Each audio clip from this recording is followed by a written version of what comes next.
Regardez les amanches, je suis Spider-Man, je suis bleu, je suis rouge, j'ai une capuche parce que je viens de la street, yo, yeah, Châtelaillon sur plage représente, accroupi, sur un point élevé, yes, Spider-Man.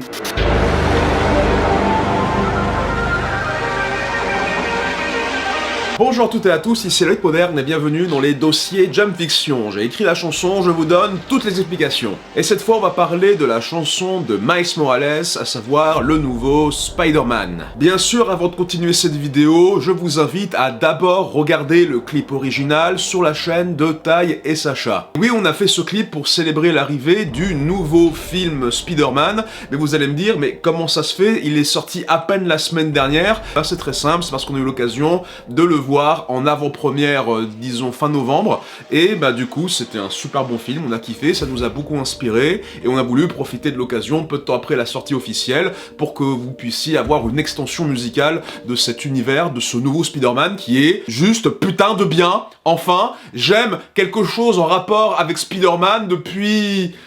Ça fait 10 ans que ça m'est plus arrivé. J'en avais marre, ça ne m'intéressait pas, ça me touchait l'une sans bouger l'autre. Là, maintenant, je suis en train de kiffer le personnage de nouveau à fond, et ça fait plaisir. C'est vraiment peut-être un des meilleurs films de super-héros de l'année, et peut-être même un des meilleurs films d'animation de l'année. Là, franchement, Sony Animation Pictures, bravo. Là, vous avez largement rattrapé l'horreur qui était le film Emoji. Donc, vous pouvez voir le clip, normalement, sans vous spoiler le film si vous l'avez pas encore vu, mais franchement, vous devriez voir le film avant. Vous devriez vraiment voir le film avant. Franchement, c'est un film exemplaire, je suis abasourdi, c'est vraiment très bien. Je suis rarement enthousiaste comme ça, là franchement, croyez-moi, seal of quality, ermite moderne, tout ce que vous voulez. Par contre, pour le dossier, je risque de spoiler du coup des éléments. Il y a des éléments de parole où c'est juste des allusions du style « Ah, je comprends maintenant que j'ai vu le film ce que ça voulait dire », mais du coup, si je veux vous donner des explications, ça va être vraiment spoiler territory, donc faites gaffe. Du coup, je vais m'intéresser juste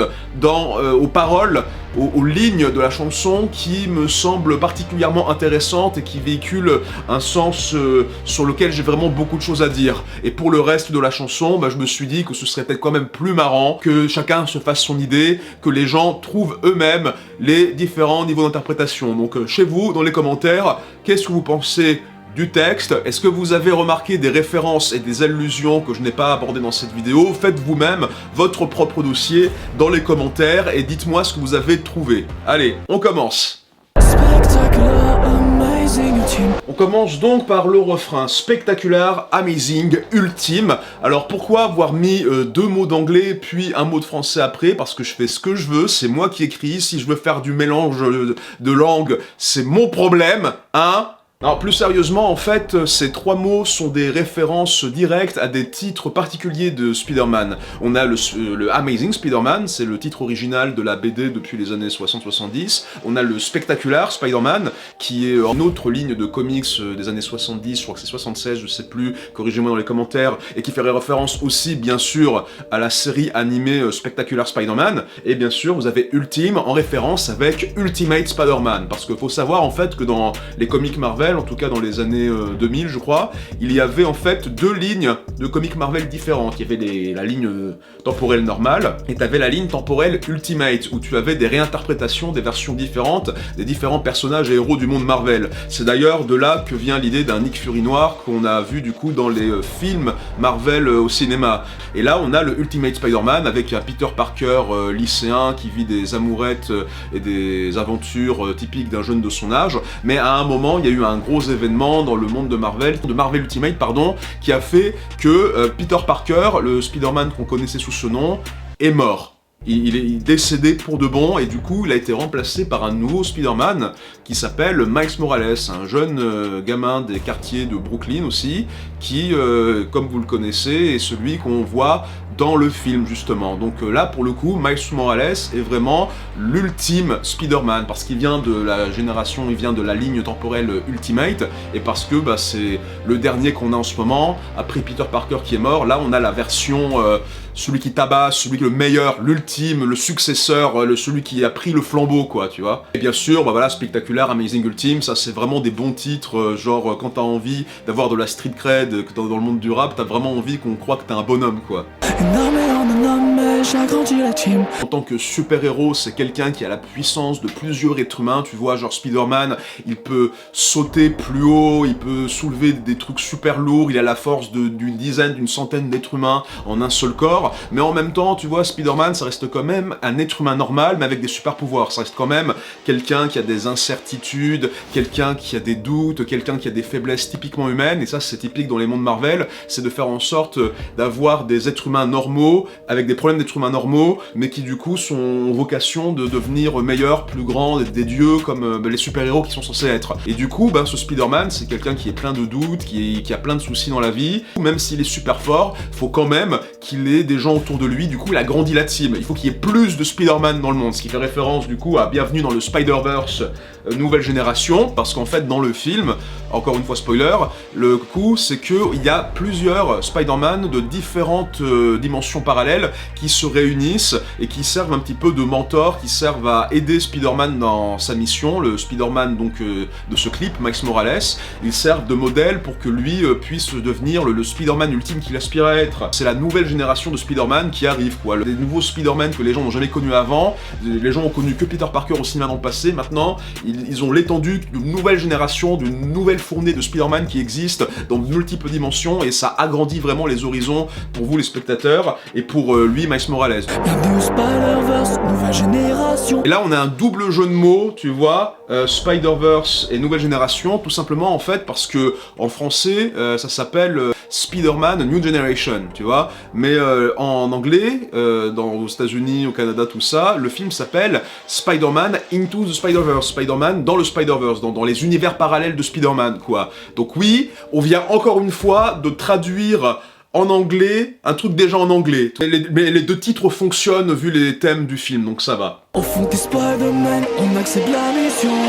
Encore une fois, le principe des super-héros Marvel, c'est que on est tous des êtres humains, mais c'est juste qu'on a des super-pouvoirs, et que ces super-pouvoirs nous appellent à faire de grandes choses, des fois. Et il faut savoir ce qu'on en fait, justement, de nos vies. Et le truc, c'est qu'en réalité, tout le monde peut être Spider-Man. Le truc avec Miles Morales ou avec Peter Parker, c'est que c'était des mecs normaux, ils ont été mordus, et c'était un accident. Mais en fait, n'importe qui, à partir du moment où il a des valeurs bien ancrées, et qu'il a envie de faire quelque chose de bien dans sa vie, il peut être Spider-Man. Et ça, c'est une ligne, justement, de discours qu'on entend dans le film, où t'as un appel de Mary Jane qui fait un discours public en disant que tout le monde peut être Spider-Man. Chacun au fond de soi est un héros en fait. On l'a dit tant de fois, on me l'a rabâché. De grands pouvoirs impliquent de grandes responsabilités. C'est une ligne intéressante parce qu'il faut savoir qu'on est passé quand même par une décennie, on a eu 3 versions de Spider-Man différentes au cinéma en assez rapide succession, de nouvelles continuités et genre de trucs. Du coup, cette réplique de grand pouvoir implique de grandes responsabilités balancée par l'oncle Ben à son neveu Peter Parker, du coup c'est devenu une ligne qui est devenue très très culte, mais tellement culte justement dans les films de Sam Raimi que c'est difficile de passer à côté dans les itérations de Spider-Man qui ont suivi justement. On a essayé de le dire de façon différente pour pas faire référence directe, mais en fin de compte, on sait que c'est la même phrase, hein, de grand pouvoir implique de... Mais du coup c'est important parce que du coup ça donne cet effet que c'est une leçon importante qui est marquée à vif dans l'ADN d'un Spider-Man, tu vois, vraiment ça fait partie de ses gènes, de lui-même, cette phrase importante. J'ai des attentes à remplir, on me pousse dans le vide, précipité comme un homme des quartiers, peut-il viser le sommet? Mais du coup, cette même phrase peut devenir une attente trop lourde pour un Spider-Man nouvelle génération, tu vois. Genre, est-ce que Miles Morales peut être à la hauteur des attentes qu'implique la phrase de grand pouvoir implique de grandes responsabilités? Et du coup, il y a ce sentiment d'être justement poussé dans le vide, précipité, ce qui est très marrant parce que c'est un mec qui est censé se faire voilà, l'acrobate d'immeuble en immeuble, donc le fait qu'il a peur de tomber dans le vide, c'est un peu nul quand même pour un homme araignée. C'est quand même une sensation qui dit que le personnage n'est peut-être pas encore prêt à ses responsabilités et au poste de super-héros sur lequel il est censé être destiné. D'autant plus que Miles Morales, c'est un gamin des quartiers, c'est un gamin de Brooklyn qui vient des quartiers vraiment... pas les plus cotés de New York, c'est sûr, une famille noire et latino, et du coup qui a été dans le film transporté dans une école qui est très bon chic, bon genre, BCBG, très propre, très white. Du coup, il est vraiment comme un poisson hors de l'eau, il est en dehors de son élément. Du coup, c'est cette espèce de... Je sais pas trop si j'arriverai à être à la hauteur des responsabilités qu'on me donne. Ce sentiment de complexe et de... Je n'ai pas la sensation d'appartenir à mon environnement, ça se sent dans cette volonté de le propulser des rues vers l'élite, et dans la sensation de faire de lui un être humain normal, un super-héros. Je savais pas que si c'est ma toile, j'étais pas homme araignée. Boum! Le bon jeu de mots! Ah, là tu sens le beau phrasé écrit avec la pointe de la plume. Non, c'est bien que j'adore cette ligne, c'est la ligne préférée de tout le monde qui a fait cette jeune fiction, je crois. En tout cas, c'est la mienne. Eh bien, ce n'est pas vraiment de moi. En fait, cette ligne est une référence à Stéphane de Groot. À ne pas confondre avec celui des Gardiens de la Galaxie, hein, les fans de Marvel... Vous essayez pas de faire des jeux de mots s'il vous plaît. Stéphane de Groot, c'est un comédien, humoriste, réalisateur en fait, qui a fait une chronique en 2013, il me semble, en juin 2013, pour Canal+, dans l'émission qui s'appelait Le Supplément. Et ce qui se passe, c'est qu'il tenait une chronique régulière où il faisait donc l'enchaîner les jeux de mots et les belles phrases et tous ces trucs super stylés qu'on peut faire avec la langue française, tout simplement. Et là, c'était un épisode tout à fait marquant qui a vraiment propulsé sa chronique, parce qu'en fait, on a mis Nabila à côté de lui. Étant moi-même de confession belge par la mère de mon frère et bruxellois par mon père, mon fils qui est mon Saint-Esprit... J'ai pas compris. C'est normal. Je comprends rien Il y a du tout. pas mal de trucs comme ça qui seront... je vous enverrai un fax. N'ayant plus le temps de serrer la pince de Monseigneur, je m'en... Je peux avoir une oreillette pour traduire parce que je comprends. Directement à Buckingham. Mais c'est trop grave ce qui se passe. À Buckingham. Mais je sais... Pardon? Non, je vais la prendre pure. Ça, Une fois sur... Mais moi pas justement, donc je vais habilement tisser sa toile car Charles n'est pas encore homme araignée. Et encore moins... Bravo. C'était trop bien, Stéphane de Groot, tu es très doué, je t'aime, et tatoue-moi des jeux de mots sur mon torse, s'il te plaît. Mais je trouvais quand même ça très pertinent pour Miles Morales de placer cette phrase, parce que justement, homme araignée, ça veut dire que c'est encore une fois quelqu'un qui est amené à un haut poste à responsabilité, Spider-Man qui doit régner sur New York pour attraper le crime et le juger, on va mettre sur la tête d'un jeune homme de 16, 17 ans, un lycéen quoi, le pauvre, c'est dur quand même de lui demander tout ça, et le fait de tisser sa toile, ça parle bien sûr des liens sociaux, le fait de tisser sa toile, de faire du réseautage, de se créer un entourage. Ça veut dire que, quand même, Miles Morales, c'était quelqu'un qui est un petit peu awkward, qui est un petit peu mal à l'aise avec les autres gens, comme il est dans une école vraiment côté chicos, il a un peu du mal à s'adapter à l'environnement, il s'entend pas encore très bien avec tous les élèves, et il a ce côté quand même un peu timide et réservé pour un jeune homme de son milieu. Je voulais être invisible pour éviter les regards. Maintenant ça me sert en scred à balancer des cocards aux tocards qui jouent au caïd et font de la vie un enfer.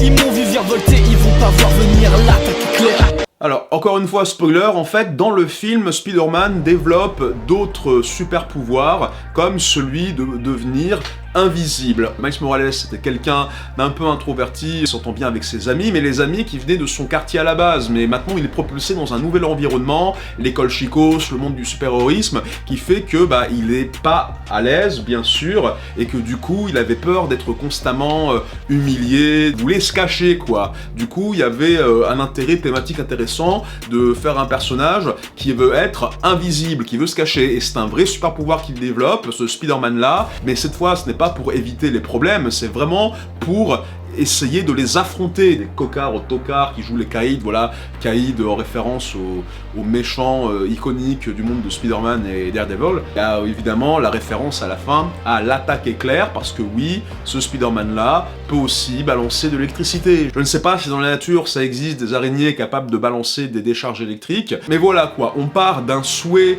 de se cacher à un souhait de s'affirmer, mais à travers le même pouvoir, celui de ne pas être vu. Comment connaître ses pouvoirs? Comment les débloquer d'un saut dans le vide? Saut de la foi sous le sceau de l'araignée.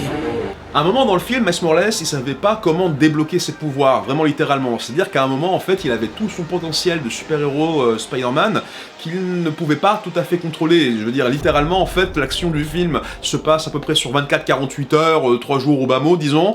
C'est pas beaucoup pour apprendre à connaître les limites et le fonctionnement de ses propres super-pouvoirs, et ça lui donne pas l'occasion d'entrer en phase d'introspection pour connaître qui il est vraiment et comment débloquer ses pouvoirs. Mais du coup, il y a cette phrase importante où justement t'as son mentor, un Peter Parker qui vient d'une autre dimension, et lui dit que comment être un Spider-Man, on peut pas vraiment savoir en fait, c'est-à-dire que pour avoir ses pouvoirs, pour savoir si on est digne du titre, eh bien il faut faire un saut dans le vide. Non, en anglais, ils appellent ça a leap of faith, parce que ça tient en fait du saut de l'ange.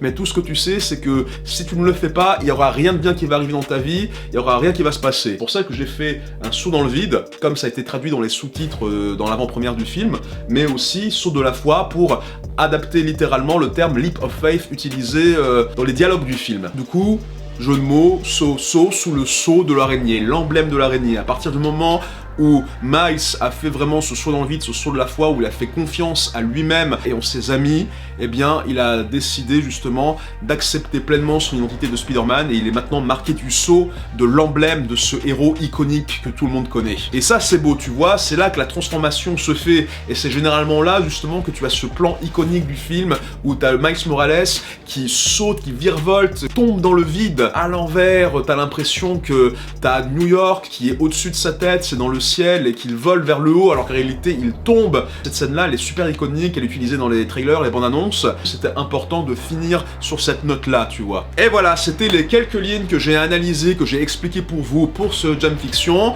Mais encore une fois, ce n'est pas le texte entier. Ce que je veux savoir, c'est quel est votre avis sur le texte et qu'est-ce que vous avez trouvé, qu'est-ce que vous avez analysé, deviné. Voilà. Postez dans les commentaires quelles sont les interprétations, les sens que vous allez trouver, et je vous dis au mois prochain pour un nouveau Jump Fiction et un nouveau dossier Jump Fiction, mais n'oubliez pas, pour Noël, je vous prépare une nouvelle chronique bien fraîche, et je vous souhaite juste de bonnes fêtes de fin d'année, et... regardez ce film, putain, il est super bien! Si ce film ne marche pas au box-office, je tue tout le monde et je me suicide! Voilà, c'est bon à savoir.